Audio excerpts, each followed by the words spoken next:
to Camnet TV. This is The Verdict. My name is Sharon Kalimula.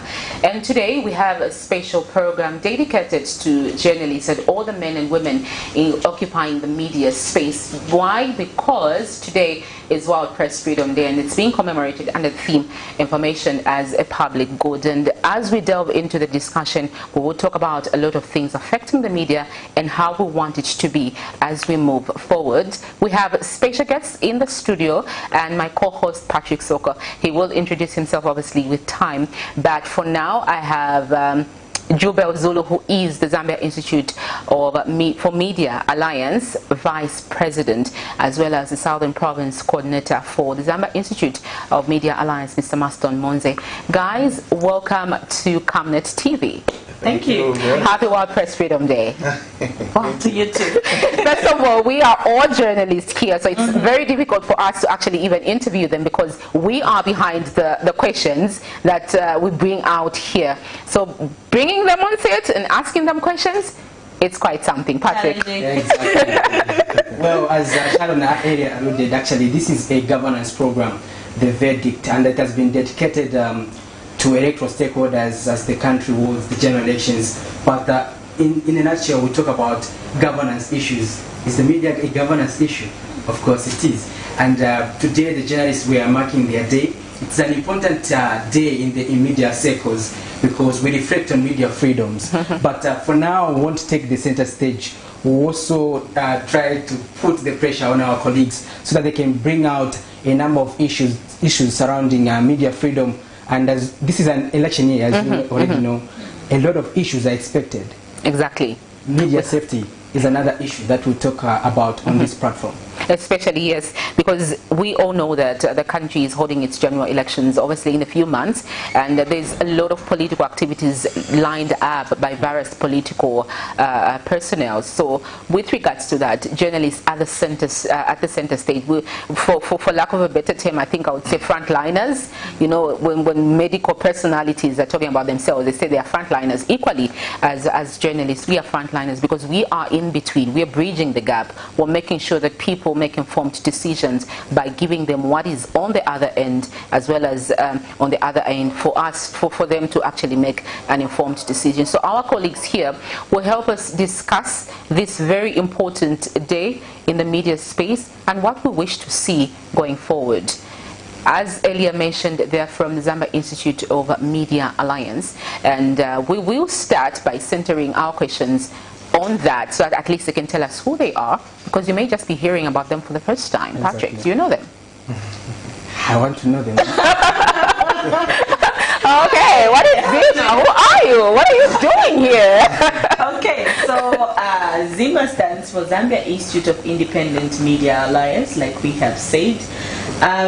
So ZIMA is a media body in Zambia, and we are actually very much interested in ensuring that journalists are protected, and also ensuring that we uphold ethical issues to do with journalists. Apart from that, we are also interested in seeing that the media condition of service in different kinds of media stations is provided and prioritized. And we also are there to help define what journalism is, to ensure that journalism is respected by the masses, by the community, by our sources.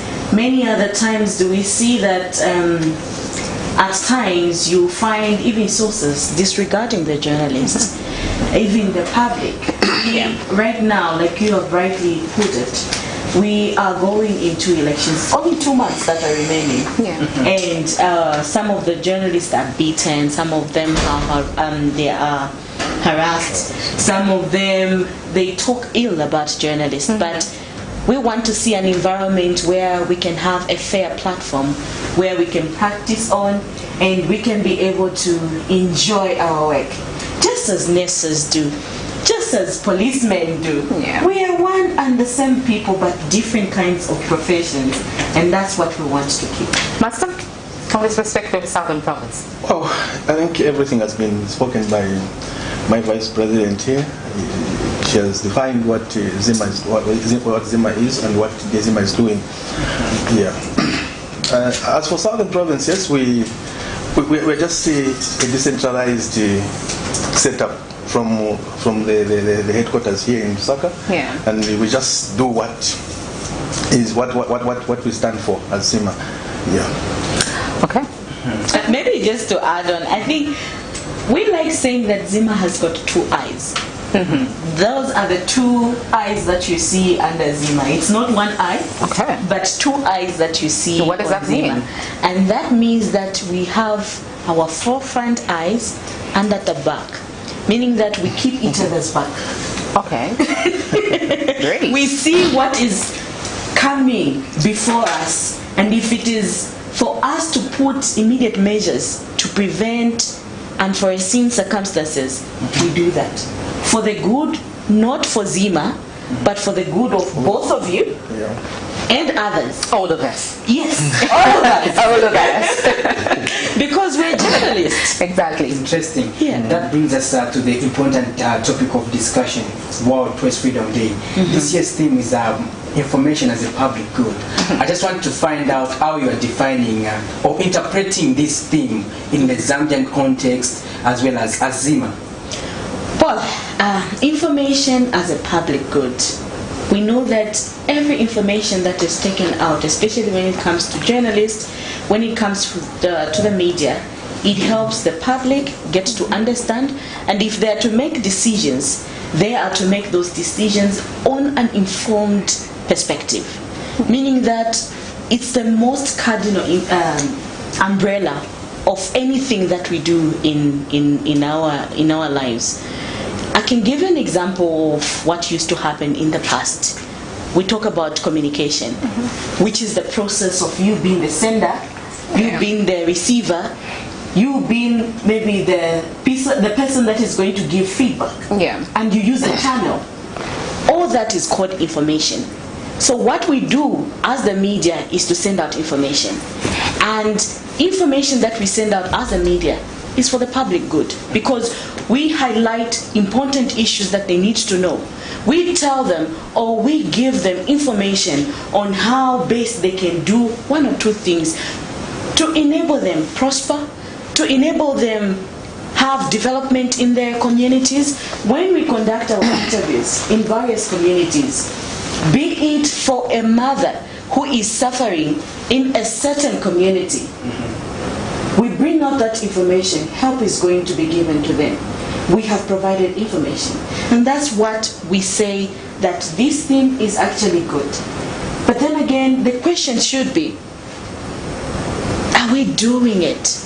Are we, as the journalists, having this kind of information to give to the public, that we see that we are actually independent?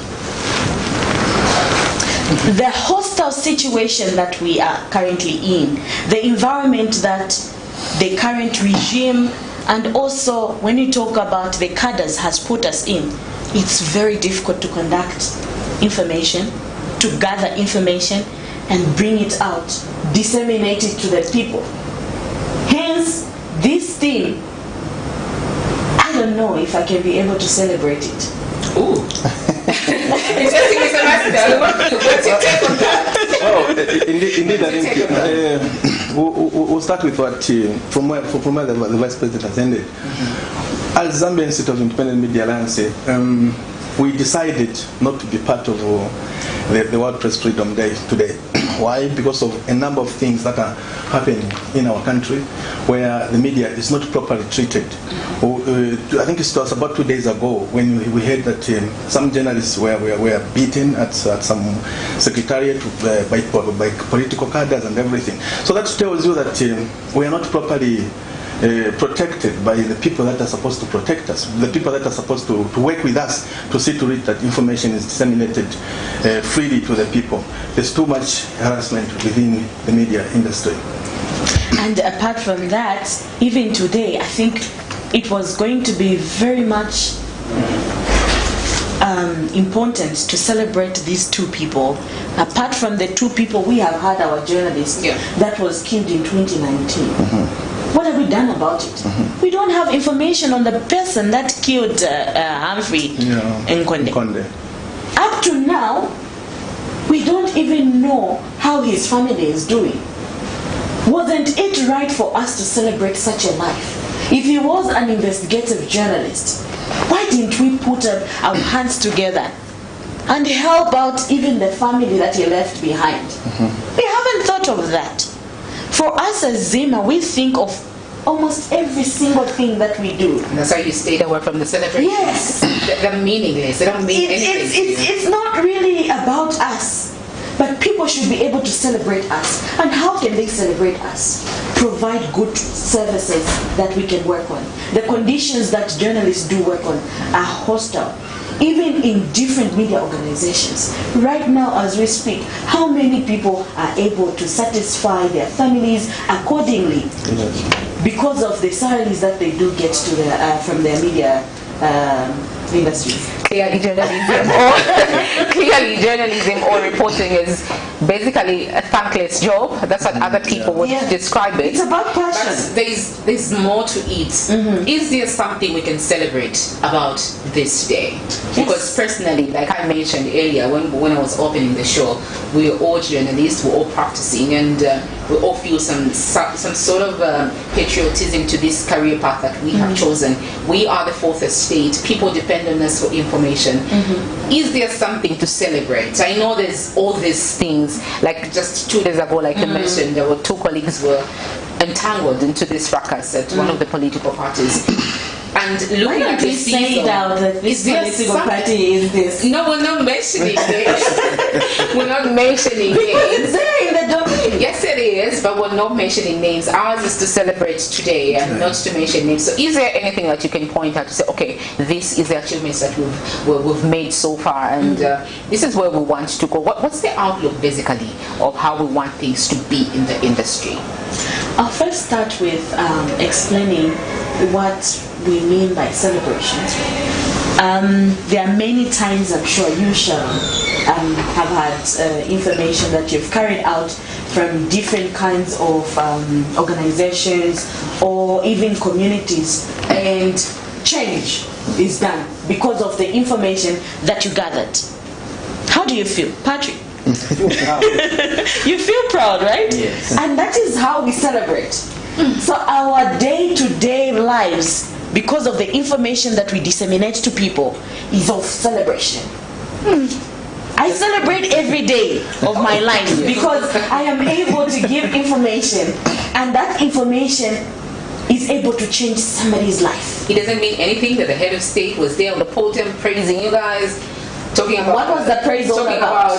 One of the things that we really like, the Bralizo, the Bralizo, and it can be there, but you were not moved by the we need something that can be. The president has been quoted in most of these issues where he talks about journalism, that it is about profession, and that people that practice it should be able to be professions, and they should love their work, and that they will protect us from the thuggery behavior of some people. We're not mentioning them. Yeah, whatever. Whatever, or wherever those people do come from. But have we been protected? Evidence to what we saw 2 days ago. Master, have we been protected? Well, it's not about it's not only 2 days ago. I remember we've had incidents where we've seen political cadres storming a media house, a radio station, to harass the journalists there. And meanwhile, on the other side, the president would come in and say, no, I'll ensure that the journalists are protected in this country. But that doesn't happen. And such kind of utterances would say maybe he just uses it for the sake of, not that there's information should be spread. Yeah. Otherwise, we need to see government be practical to what they say. Well, in case you're just joining us, this is The Verdict special edition dedicated to the press, the men and women in the media industry. And this year's World Press Freedom Day is being commemorated under the theme Information as a Public Good. And here in the studio, we have the Zambia Institute of Media Alliance Vice President as well as Southern Province Coordinator Maston Monze.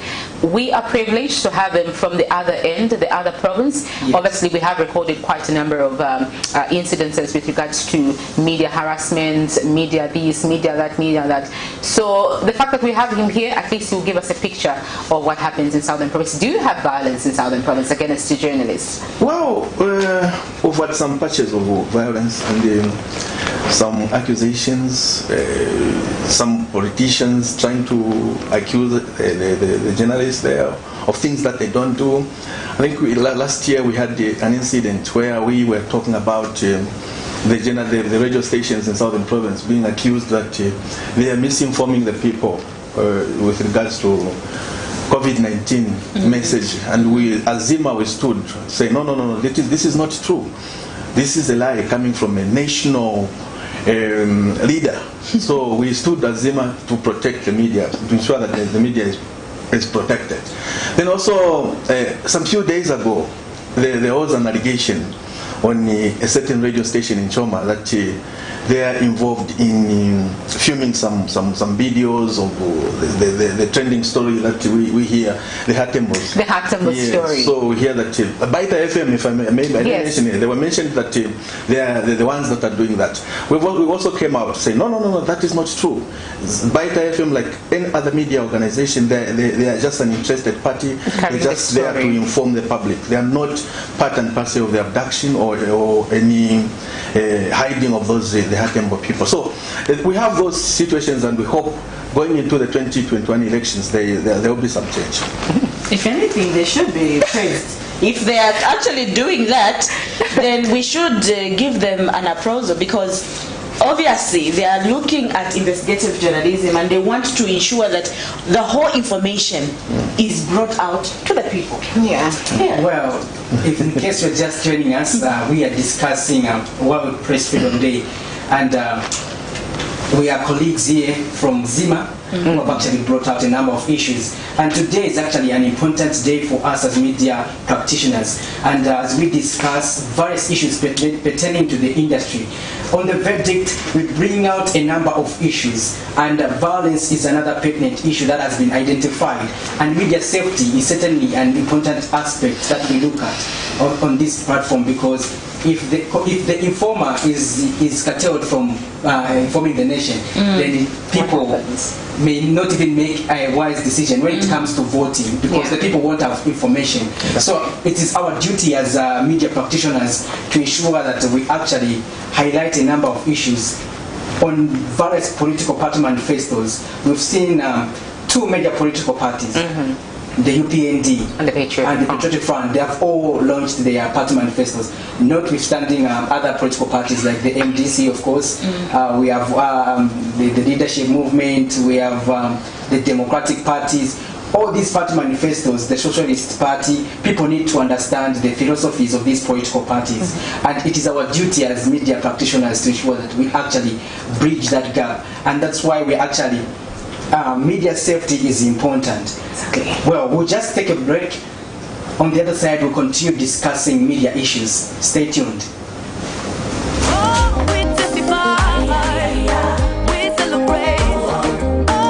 Hello, I'm Deborah Lukalu, all the way from South Africa. You are watching Camnet Channel, not just another channel. God bless you. Stay tuned. We testify.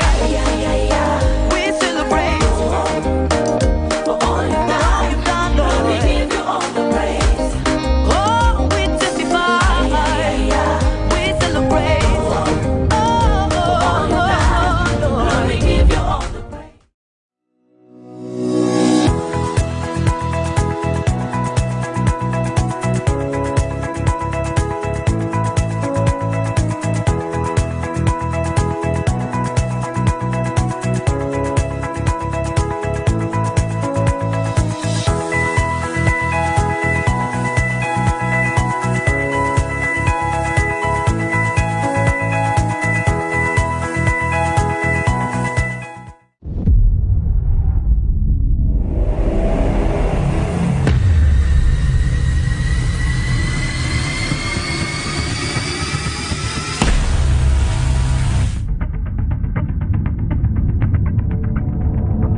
come back. We are glad that you could still stay tuned wherever you are watching us from, be on our social media platforms such as Facebook, as well as on television, on GoTV, Topstar, as well as DSTV, where we are discussing World Press Freedom Day, and we've been privileged to host the ZIMA, the Zambia Independent Media Alliance, who are discussing media issues and getting into the nitty-gritties of the matter. We also want to get the perspective of ZIMA in as far as covering this year's election is concerned. What sort of investments do you think media houses need to put in when it comes to ensure that the media practitioners are able to do their work diligently, the journalists? Do media houses actually need to put in some measures? Well, yes, definitely. Like we have said during our past sentiments, that the media currently is under threat, and we are seeing that they have been harassed, others have been beaten. So what remains is the media organization helping the journalists themselves. For example, you cannot go to cover a fracas and you're wearing Camnet t-shirt. Because if you go there and there are some people who hurt Camnet, they will pounce on you and they will beat you up. They can even kill you. So for us not to experience that, there is need for this organization, for these institutions to invest in surf jackets that are just written maybe press. Because there it's not telling you that where you're they're coming from. Camnet, you're from Hot FM, you're from wherever you're coming from. So it's better you invest in surf jackets that is just going to write press, and that's all.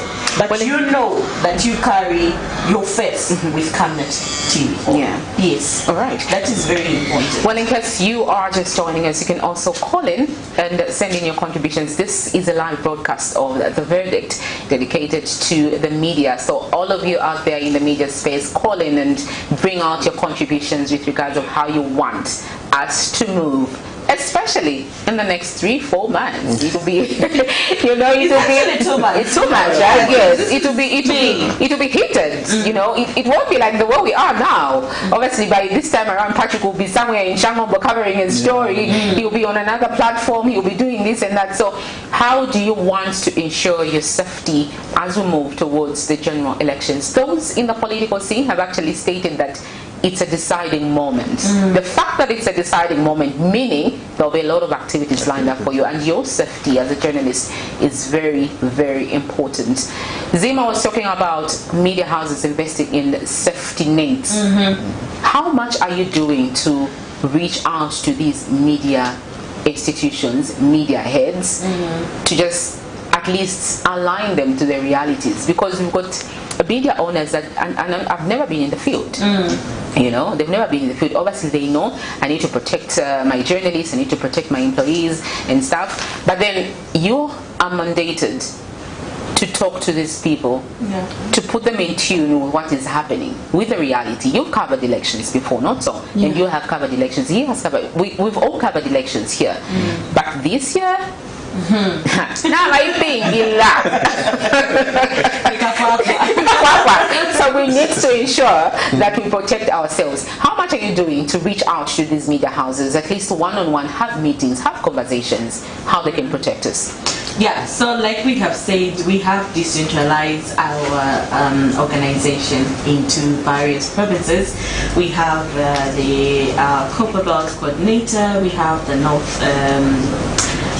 Northwestern coordinator, and we have the Southern coordinator, who are in their base capacity able to communicate with various organizations and also individual journalists to ensure that they have the necessary information on that. But we also acknowledge that the media institutions cannot have the necessary information because we reach out to our journalists.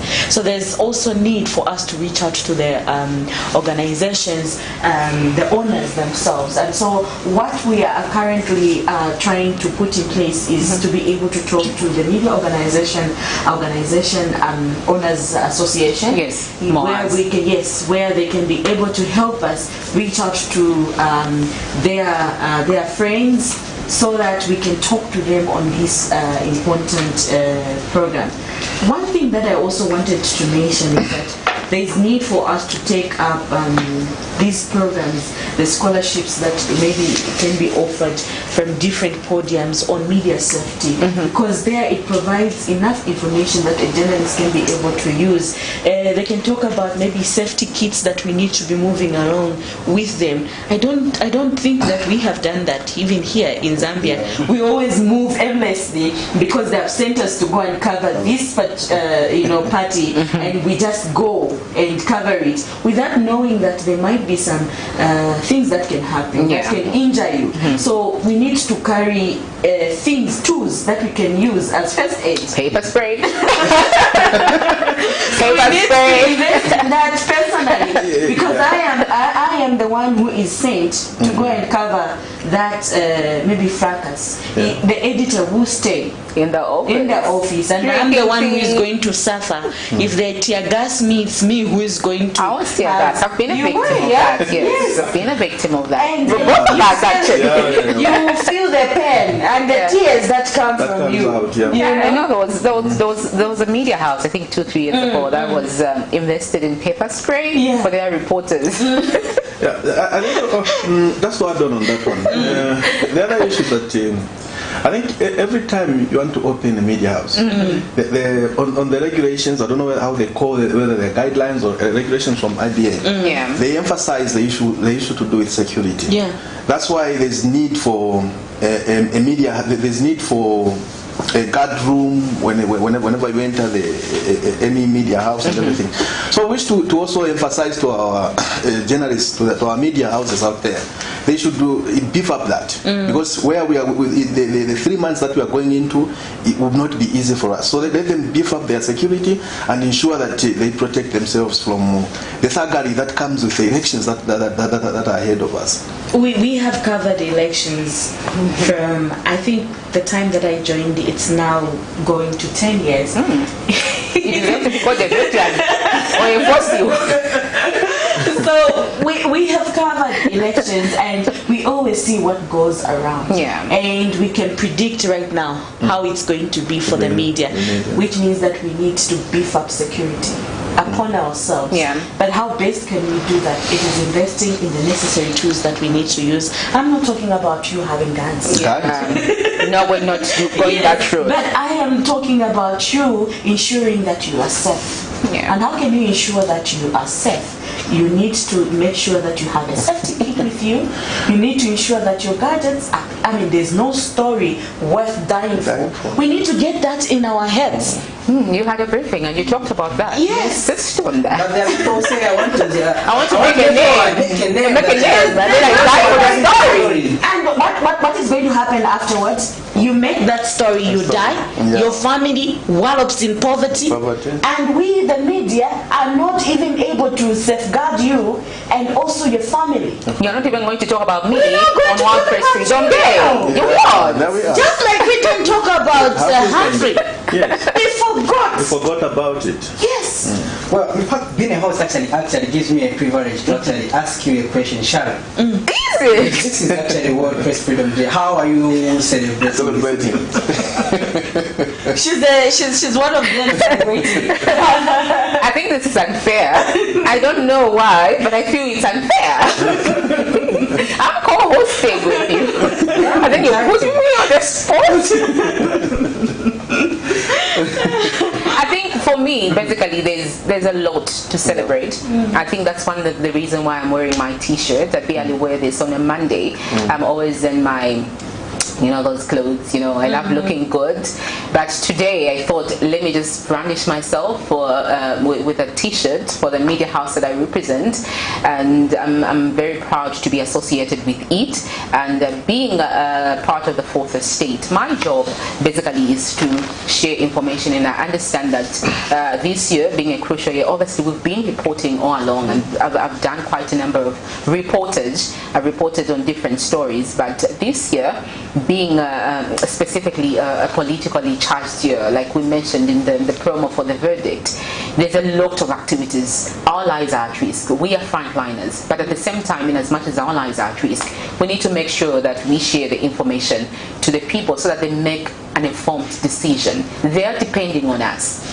They're basically other people that don't know that President Edgar Lungu is the president. You know, they're depending on me to give them the information and say this is the current president and this is the president that's going to appear on the ballot. This is the opposition and this one is off. So basically for me, I'm celebrating this day by mere fact one of being the bridge of information.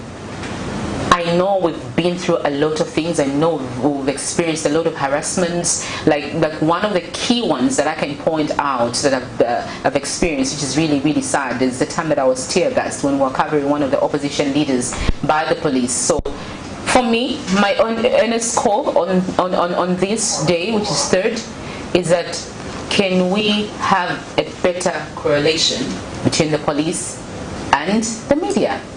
We have a call. I'm going to pick it up from there. Hello. Hi, good evening. Good evening. My name is Mwasam Senge from Agapuka. Thank you for calling. Yeah, first of all, I commend the progressive private media for presenting a balanced view of events in Zambia. You give us this information, that would be the basis for us to make informed decisions and choices during the election. However, the others are real, and the assurances from the state are empty, as you rightly put it. What most the governments in Africa do is to want to have ignorant citizens who are not informed so that they can take advantage of them. Yeah. My suggestion is that you need to form a strong legal team that can prevent the journalists who are being harassed so that those criminals can be caged. What do you think about my suggestion? Thank you very much. What we think is beautiful.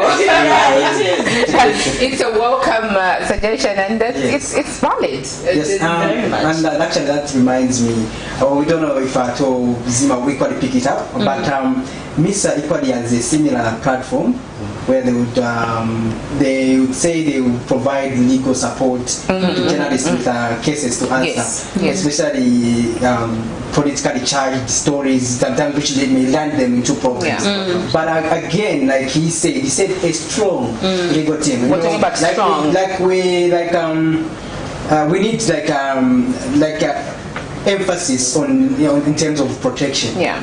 Because a strong legal team, like he emphasized, would be critical to be able to represent the journalists to say the stories are being done in public interest and not to injure anyone. Because usually the priority of a credible journalist is to ensure that a story is told and told objectively. Exactly. So basically, no journalist would want to be doing stories just to scandalize people.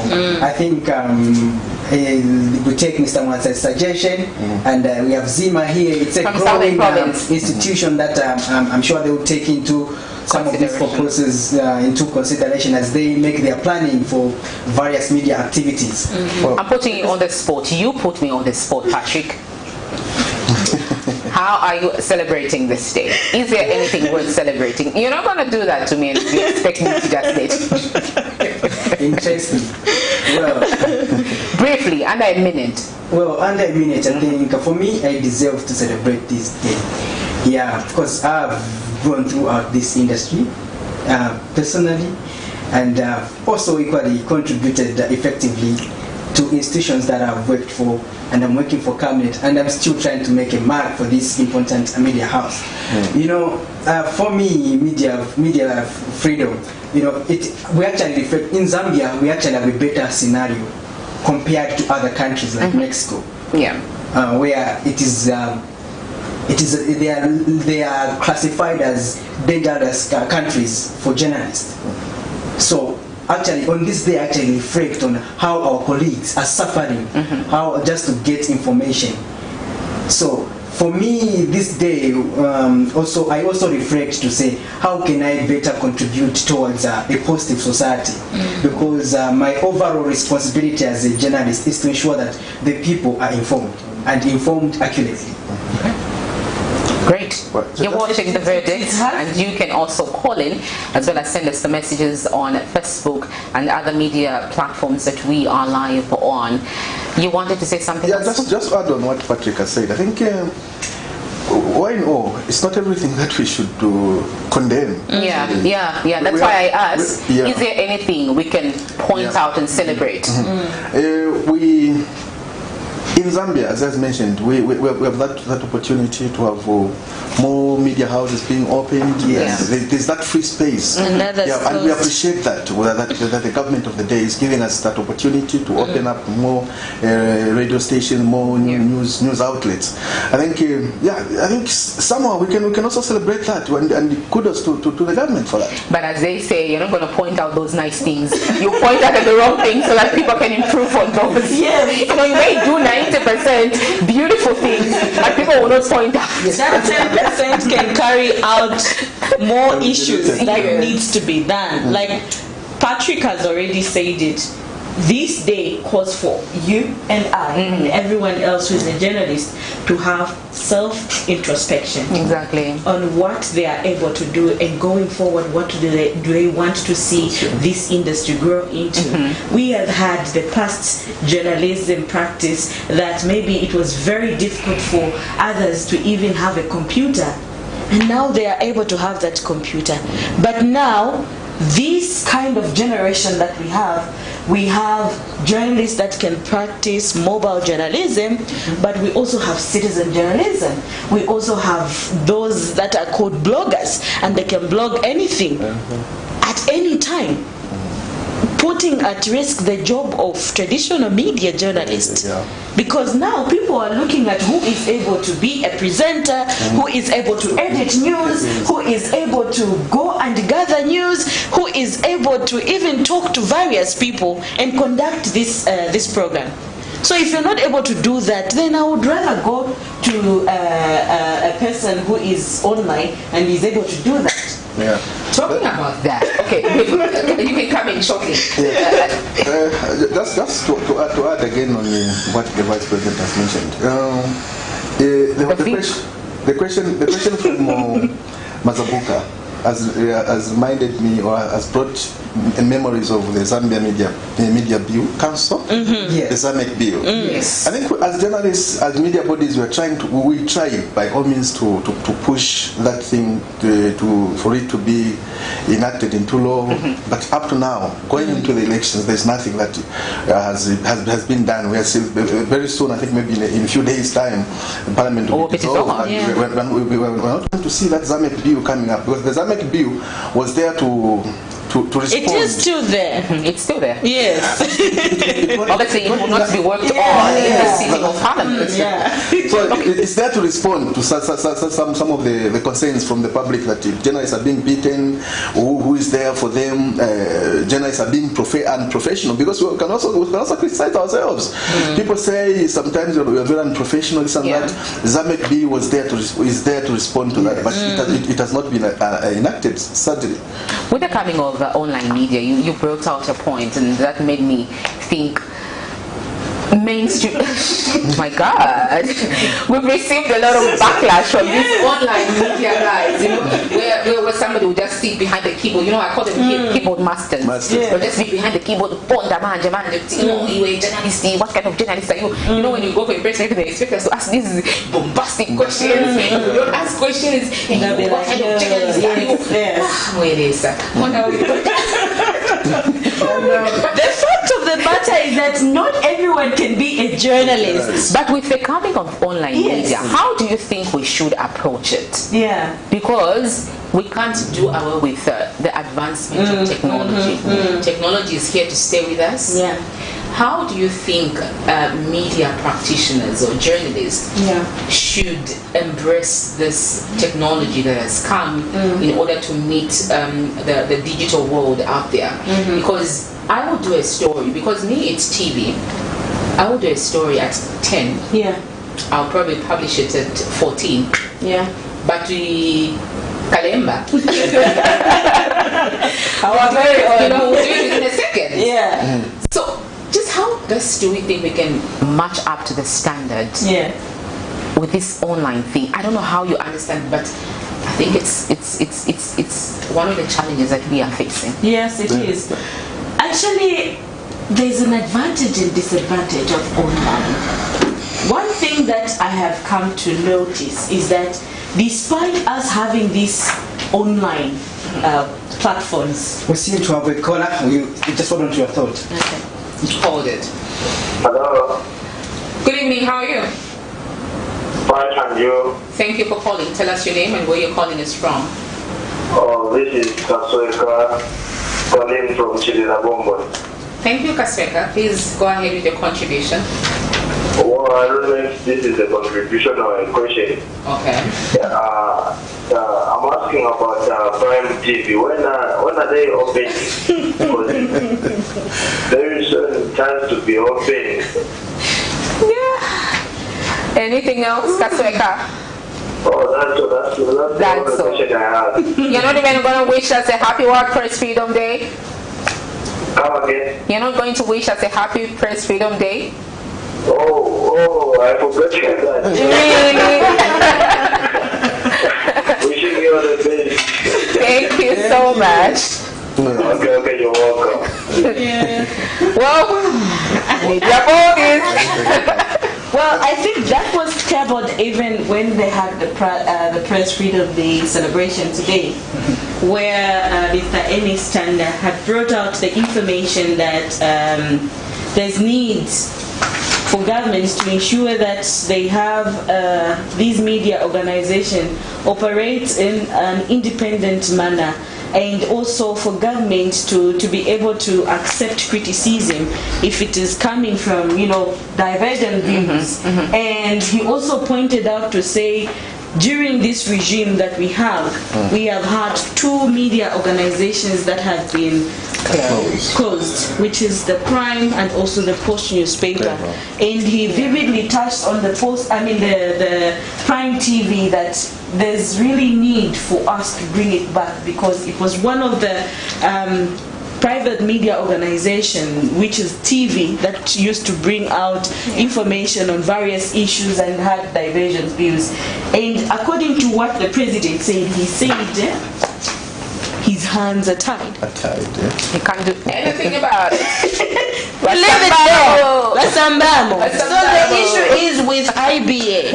And IBA, what are they able to do? Because for me, even Prime TV proprietor had told us that they had gone and yes, they said that the license was had expired, and they went on to reapply. But still to date, nothing has been done. Other new media houses coming. Yes, they are there. So we are wondering if a new media station can come in. What about the one that was already there? I mean, it's a matter of time to just bring it up and say, okay, if you had challenges in doing this and that, why don't you invest on that? All right, we have another caller, please. Hello? Good evening. Thank you for calling. Good evening. Please go ahead. Your name? My name is Christopher Sondage. All right. I just want to contribute on this fugitive program that you're actually presenting now. Please go ahead. Good afternoon, panel. Good afternoon. It's evening, actually. Please go ahead with your contribution. Good evening, panel. Good evening, thank you. How are you? Fine, how are you? Please go ahead with your contribution. Okay, happy. But I don't think the happiness is going to continue. Okay. I hope you people must become martial artists because of the attacks we are seeing from this country. I'm looking at my hands. Becoming a kind of You have to be mature. Are you still on? Mr. Sondage, are you on? He left. Anyway, he's urging us. I think these are things I was thinking about. We need to, actually, that brings me to this electoral calendar. Actually, the electoral calendar is actually this year it is unique. You know the way it is sequenced, and the way the electoral calendar is unfolding. It is like, for example, we're talking about May Day, the Workers' Day. Now it is our day. It may be the last lap for some of us. For others, like Mr. Tondak is putting it out. What we've come to understand is that violence is not perpetrated by knowledgeable cadres. And it is not also perpetrated by police officers at higher ranks. My experience has told me that violence is actually perpetrated by the foot soldiers. Those cadres who do not understand any etiquette about media operations, media freedoms. So they do not mind your rights as a journalist. What they think of is just thinking probably this person is trying to expose my wrongdoing, hence they pounce on you. So at the end of the day, like others are saying, it is difficult for the media to avoid violence because before you come in, when it comes to these high-ranking programs or assignments. And also the police say, ew, things like that. So you answer me like I think there is a need to ensure that we keep having these conversations with the police. I know we've had so many. So many. Patrick Soko here is witness to that and is testament to that. He's covered so many events where the police are saying, no, we are going to too much lip service. My God. For me, I think, remember last year we were in talks with the police just to ensure that we enhance collaboration between the journalists and also the police. And I'm glad that that has come to fruition because now the police are looking at having a module that is going to also train their officers together with the journalists. How long is that going to take? I'm sure it's on its way because I think it was launched some 2 weeks ago or something. Yes, it was there, and for us we feel proud because we have been advocating for that. We feel there's need for us a mass, or if there's something that they need to work on, they need to ensure that they also give us the necessary